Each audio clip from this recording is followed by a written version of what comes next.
तुमचं मन जे विचार करतं तेच घडतं. तुम्ही मनातनं जे ठरवता तेच निर्माण होतं. या जगातली कुठलीही गोष्ट तुमच्यावर परिणामच करू शकत नाही. तुमच्या मनातला विचारच तुमच्या मनावर परिणाम करतो. ही सगळ्यात मोठी वस्तुस्थिती आहे. त्यामुळे सगळ्यात मोठी गोष्ट स्वतःला घडवायचं असेल तर आधी स्वतःच्या मनाला घडवलं पाहिजे. हे सगळ्यात गरजेचं आहे. सगळ्यात सामर्थ्यशाली जर कुठली गोष्ट असेल, ज्याला मी अनलिमिटेड पॉवर बँक म्हणतो, ती आहे तुमचं मन. सगळ्यात महत्वाची गोष्ट ताकदवान मन. एका कैद्याला मृत्यूदंडाची शिक्षा झाली. आता मृत्यूदंड देणं म्हणजे त्याला फासावर चढवणं. पण काही शास्त्रज्ञांना प्रयोग करायचे होते. त्यांनी न्यायमूर्तींना विनंती केली की या कैद्याला फासावर चढवून मृत्यूदंड देण्यापेक्षा याला विषारी सर्पाचा दंश देऊन आपण मृत्यूदंड देऊया. न्यायमूर्तींनी मान्यता दिली. त्याच दिवशी त्या कैद्याला सांगितलं, परवा सकाळी 11 वाजता तुला विषारी सर्पाचा दंश होईल आणि तू मरशील, तुला मृत्यूदंड दिला जाईल. 2 दिवस त्या कैद्याच्या डोक्यात एकच विचार होला की मला आता विषारी सर्पाचा दंश होईल आणि मी मरेन, विषारी सर्पाचा दंश होईल आणि मी मरेन. मृत्यूदंडाची वेळ जवळ आली. 10 वाजले. सगळे शास्त्रज्ञ ते सगळे अधिकारी गोळा झाले. त्या कैद्याच्या डोळ्यावर पट्टी बांधली आणि त्याला सांगितलं, आता काही क्षणात तुला विषारी सर्पाचा दंश होईल आणि तू मरशील. पण प्रत्यक्षात त्याला विषारी सर्पाचा दंश करायच्या ऐवजी शास्त्रज्ञांनी 2 टाचण्या घेतल्या आणि 2 टाचण्या त्याला टोचल्या. त्याला वाटलं झाला, विषारी सर्पाचा दंश झाला. अर्ध्या तासात त्याच्या तोंडातून फेस आला आणि पुढच्या 1.5 तासात शरीर काळं निळं पडून तो मरण पावला. प्रत्यक्षात विषारी सर्प चावला होता का? विषारी सर्प तुम्हाला मारत नाही, तुमच्या मनातला विचार तुम्हाला मारून टाकतो. ही सगळ्यात महत्वाची गोष्ट आहे.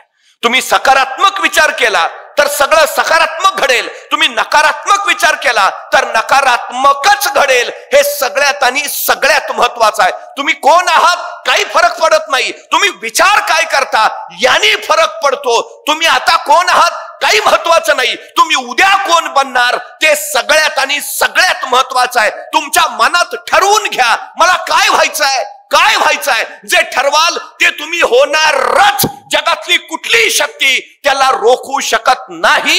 ही गोष्ट पहिली लक्षात असू द्या. अनलिमिटेड पॉवर बँक, काही करू शकता तुम्ही, काही. तुमच्या मनात तेवढं सामर्थ्य आहे, प्रचंड सामर्थ्य, अति प्रचंड सामर्थ्य आहे. एका प्रश्नाचं मला उत्तर द्या. जंगलातला सगळ्यात उंच प्राणी कोण? जिराफ. जंगलातला सगळ्यात धूर्त आणि हुशार प्राणी कोण? कोल्हा. जंगलातला सगळ्यात धिप्पाड ताकदवान प्राणी कोण? हत्ती. आणि जंगलातला सगळ्यात वेगवान प्राणी कोण? चित्ता. आणि जंगलचा राजा कोण? का? सिंह. का? तो जिराफासारखा उंच नाही, हत्तीसारखा धिप्पाड नाही, चित्त्यासारखा वेगवान नाही, कोल्ह्यासारखा हुशार नाही.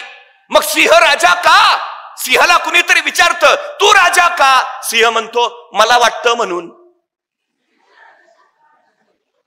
सिंह राजा का? त्याला वाटतं म्हणून. प्रश्न हा आहे की तुम्हाला काय वाटतं, तुम्हाला काय व्हायचं आहे ते तुम्ही होणार. वाटणं महत्वाचं आहे. तुमच्या आई वडिलांना काय वाटतं अजिबात महत्वाचं नाही, तुमच्या टीचर्सना काय वाटतं अजिबात महत्वाचं नाही. तुम्हाला काय वाटतं ते सगळ्यात आणि सगळ्यात महत्वाचं आहे. सगळ्यात महत्वाचं ते वाटणं पहिल्यांदा घडू द्या. ज्याला स्वतःचं ध्येय लवकर ठरवता आलं त्याला अफाट उंची गाठता आली. सचिन तेंडुलकरला इयत्ता 4थी मध्ये कळालं आपण उत्तम फलंदाजी करू शकतो. त्याच्या वडिलांनी सांगितलं तुला हे करायचं आहे ना, कर. सचिन तेंडुलकर खेळत राहिला, खेळत राहिला. 16व्या वर्षी मैदानावर उतरला, जागतिक कीर्तीचा फलंदाज झाला. इरफान पठाण 9वीत असताना क्रिकेट खेळायला लागला, तोही भारतीय संघात गेला. पण सचिन तेंडुलकर इतकं यश त्याच्या वाट्याला नाही आलं. का? सुरुवात उशिरा झाली. जेवढ्या लवकर सुरुवात कराल तितकं अधिक अधिक अधिक तुम्ही उंचीवर जाल. हाच काळ आहे. तुम्ही ठरवून घ्या काय व्हायचं आहे, ठरवून घ्या. अफाट ताकदीचे व्हाल, अफाट उंचीवर जाल. सगळ्यात महत्वाचं आहे ते. सगळ्यात. एका राज्याचा प्रधान जंगलातनं निघाला होता. त्याच वेळी त्याचं लक्ष एका झाडावर गेलं. त्या झाडावर एक गुराख्याचा पोरगा त्या झाडाची फांदी छटत होता.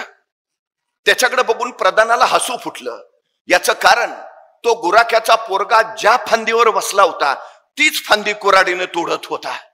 प्रधानाच्या लक्षात आलं, पुरता मंद दिसतोय, ज्या फांदीवर बसलाय तीच फांदी तोडतोय, याला बहुतेक डोक्याचा भाग दिसत नाहीये. आणि खरं होतं तो मंदच होता, अडाणी होता, अज्ञानी होता, पण दिसायला राजबिंडा होता, देखणा होता. त्याच्या त्या रूपाकडे बघितलं आणि त्या प्रधानाला एक कल्पना सुचली. काही दिवसापूर्वीच त्या राज्याच्या राजकन्येनं या प्रधानाचा घोर अपमान केला होता. त्याला राजकन्येचा बदला घ्यायचा होता. राजकन्या अत्यंत विद्वान संस्कृत पंडित होती.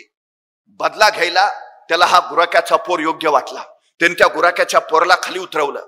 त्याला सांगितलं, तू अडाणी आहेस, कुणाला सांगू नको, तुला काही येत नाही, कुठं बोलू नकोस, तू मंद आहेस, तोंडच उघडू नको.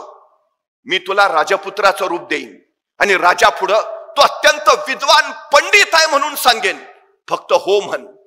या गुराख्याच्या पोराला त्या प्रधानानं अत्यंत राजबिंड्या राजपुत्राचं रूप दिलं आणि अत्यंत विद्वान पंडित म्हणून त्यांनी राजासमोर त्याला हजर केलं. आपल्या विद्वान राजकन्येसाठी याच्यासारखा दुसरा विद्वान वर मिळणार नाही हे त्यांनी राजाला पटवून दिलं. राजकन्येलाही मान्य झालं, लग्न झालं. आणि एकांतात या राजकन्येनं आपल्या या विद्वान पतीला प्रश्न विचारला, अस्ति कश्चित वाग्विशेष. त्याला काहीच कळेना.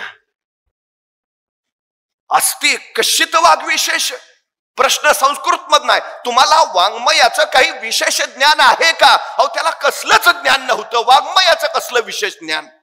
त्याला काही कळेना, तो नुसताच काही वेळानंतर राजकन्येला कळलं, याला काही येत नाही, हा मंदबुद्धी आहे, हा अडाणी आहे, हा अज्ञानी आहे, आपली फसवणूक झाली आहे. ती राजकन्या त्याला अद्वा तद्वा बोलायला लागली. तिनं त्याचा प्रचंड अपमान केला. तसा तो गुराख्याचा पोर पेटून उठला आणि राजकन्याला म्हणाला, आता निघतोय, परत येईन ना, विद्वान पंडित म्हणून परत येईन. आणि त्याच क्षणी त्या गुराख्याच्या पोरानं राजवाडा सोडला आणि जंगलची वाट धरली. जंगलात तो ज्ञानसाधना करत राहिला, अखंड अखंड अखंड ज्ञानसाधना. काली मातेच्या मंदिरात ज्ञानसाधना केली म्हणून कालिदास झालेला तो गुराख्याचा पोर कवी कुलभूषण महाकवी कालिदास ठरला. गुराख्याचा पोर जर कवी कुलभूषण होत असेल तर या जगात कुणाला कसलीच अडचण नाही. कुणी काहीही घडू शकतं, कुणी काहीही बनवू शकतं. ही सगळ्यात महत्वाची गोष्ट, फक्त निश्चय हवा. निश्चयाचा दृढ निश्चय व्हायला हवा. दृढ निश्चय तुम्हाला झपाटले पण देतो, झपाटले पण तुम्हाला समर्पण करायला भाग पाडतं आणि समर्पण तुम्हाला यश देतं. ही सगळ्यात महत्वाची गोष्ट आहे. ध्येय ठरवा, काय करायचं आहे आणि झोकून द्या स्वतःला. तुम्ही कोण आहात काही फरक पडत नाही, अजिबात पडत नाही. शिक्षक वर्गातनं दिलेला उतारा तपासत होते. एका मुलानं तो उतारा आणला नव्हता. शिक्षक चिडले, हात पुढं कर. छड्या मारत निघालेले. त्या मुलानं हात पुढं केला पण छडी मारणार. तो शिक्षकाने त्या मुलाच्या हाताकडे बघितलं आणि त्याचा हात बघितल्यावर त्यांनी उगारलेली छडी माघारी घेतली आणि त्या मुलाला म्हणाले, तुला मारून तरी काय उपयोग आहे, तुझ्या हातावर विद्येची रेषाच नाही. त्या मुलाला वाईट वाटलं. त्यानं शिक्षकांना विचारलं, गुरुजी हातावर विद्येची रेषा कुठं असते? गुरुजींनी सांगितलं, इथं इथं इथं रेषा असते, तुझ्या हातावर नाहीच आहे ती, उपयोग काय तुला मारून तरी. अचानक काय वाटलं कुणास ठाऊक, मुलगा सरकन वर्गाच्या बाहेर गेला. 5 मिनिटांनी परत आला. त्यावेळी त्याचा हात रक्ताळलेला होता. गुरुजींनी विचारलं, हे काय? तो मुलगा म्हणाला, त्या नियंत्यानं जी विद्येची रेष माझ्या हातावर काढली नाही ती मी बाहेर जाऊन चाकून काढून आलोय. आता मला विद्या घेण्यापासून कुणी रोखू शकणार नाही, कुणीच रोखू शकणार नाही. हातावर विद्येची रेष काढणारा तो मुलगा पुढे व्याकरणाचार्य पाणिनी म्हणून प्रसिद्धी झाला. शक्य काय आहे? अशक्य काय आहे? काही काही काही अशक्य नाही, अजिबात नाही.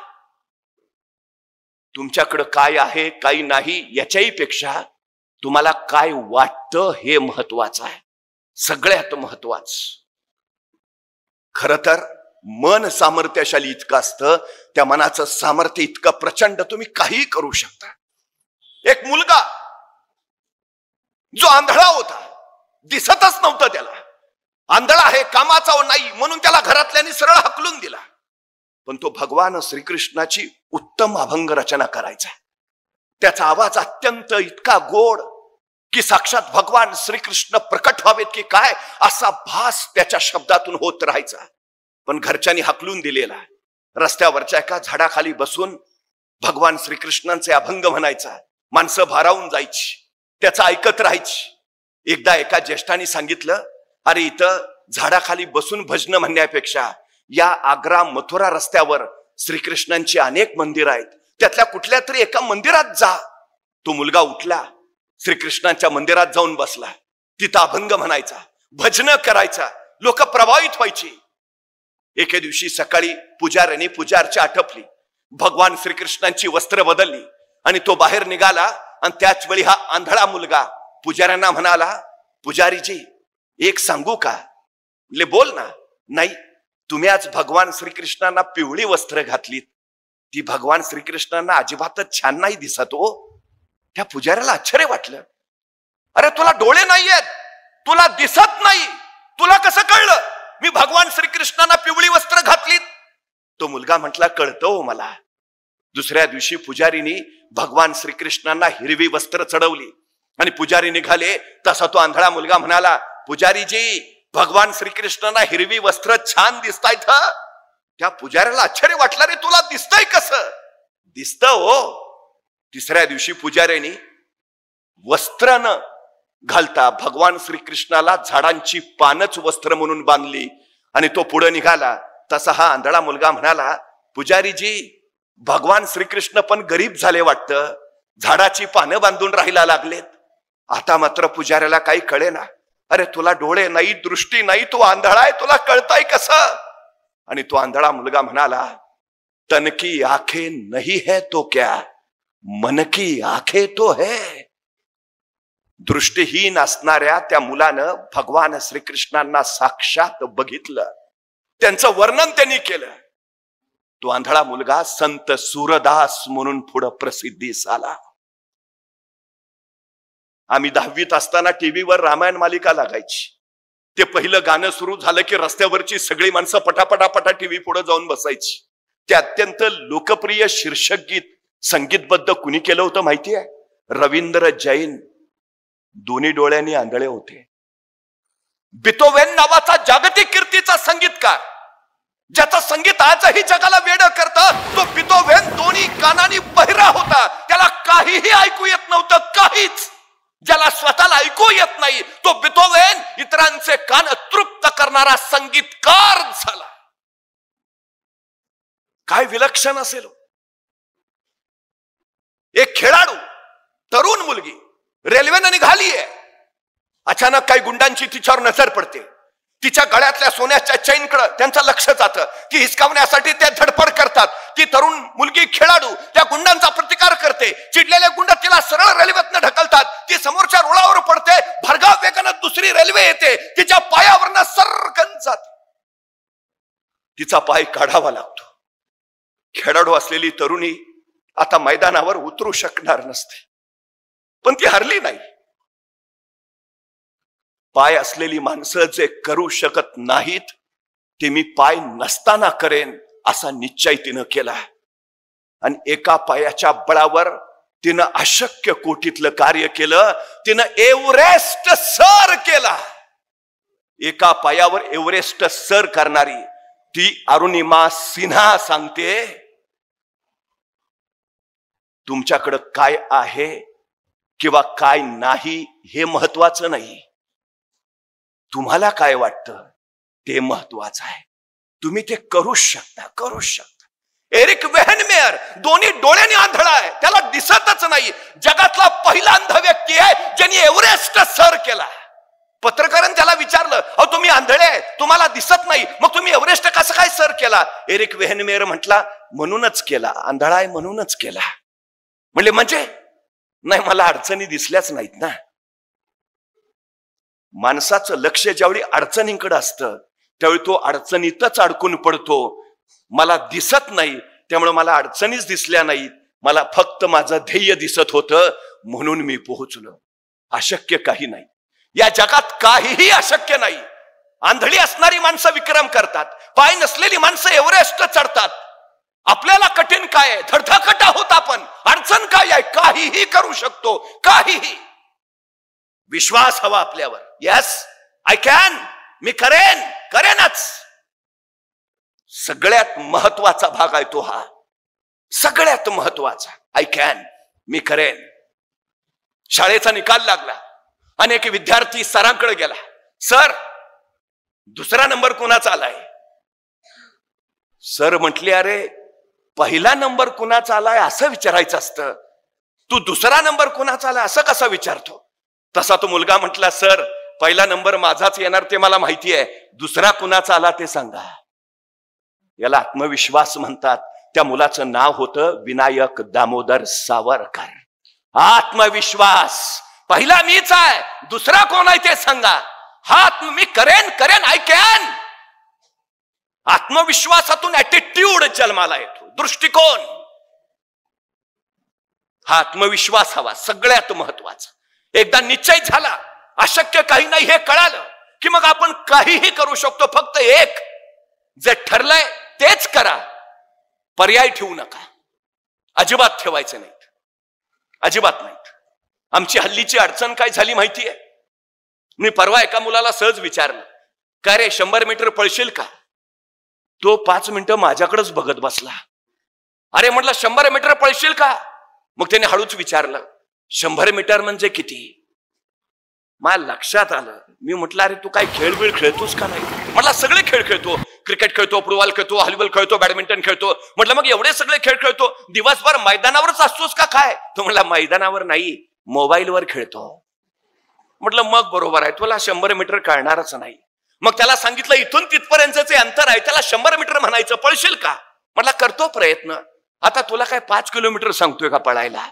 100 मीटर. तो म्हणला करतो ना प्रयत्न. मग त्याला मी विचारलं, बरं मला सांग, हे 100 मीटर अंतर पार करायला तुला किती वेळ लागेल? तो 5 मिनिटं अंतरच बघत बसला. अरे म्हटलं सांग ना.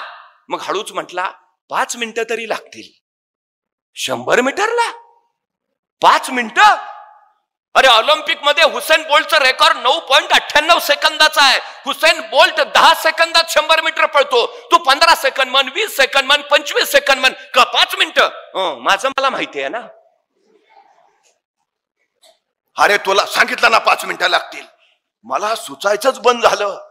तेवढ्यात त्याचा मित्र धावत आला. ए पळ, कुत्रा पिसाळलाय. एवढ्या भयान वेगात पळत सुटला. 7 सेकंदात 100 मीटर.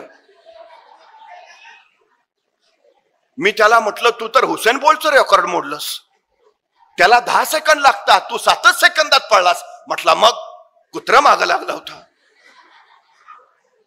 म्हणजे 7 सेकंदात 100 मीटर पळायची क्षमता तुमच्यात आहे. बाहेर कधी आली? संकट आलं तेव्हा. मग संकट चांगली आहेत का वाईट आहेत? संकटांचं स्वागत करायला हवं. संकट तुम्हाला अडवायला येत नाहीत, संकट तुमची उंची वाढवायला येतात. अडथळे तुम्हाला रोखायला येत नाहीत, अडथळे तुमच्यातल्या क्षमता बाहेर काढतात. अडचणी तुम्हाला थांबवायला येत नाहीत, अडचणी तुमच्यातली कौशल्य बाहेर काढतात. संकट, अडचणी, अडथळे यायलाच हव्यात, कारण त्याच तुम्हाला घडवतात. ही सगळ्यात मोठी वस्तुस्थिती आहे, सगळ्यात मोठी. या जगात असा कुणी नाही ज्याला संघर्षाशिवाय काही मिळालंय. कुणी नाही. संधी नशिबाने मिळते, पण यश नशिबाने मिळत नाही, अजिबात नाही. तुम्ही भाग्यवान आहात. तुम्हाला असे आईवडील लाभलेत की जे तुम्हाला शिकवू इच्छितात, जे तुम्हाला काही बनवू इच्छितात. तुम्ही भाग्यवान आहात. तुम्हाला लोकसेवा स्कूल सारखं स्कूल लाभलंय, जे तुमच्यातनं विक्रमवीर तयार करू इच्छितात. नशीबवान आहे तुम्ही. पण संधी नशिबाने मिळेल, यश नाही. त्यासाठी तुम्हाला संघर्षच करावा लागेल, त्यासाठी तुम्हाला कष्ट करावेच लागतील. ही सगळ्यात आणि सगळ्यात महत्वाची गोष्ट आहे, सगळ्यात.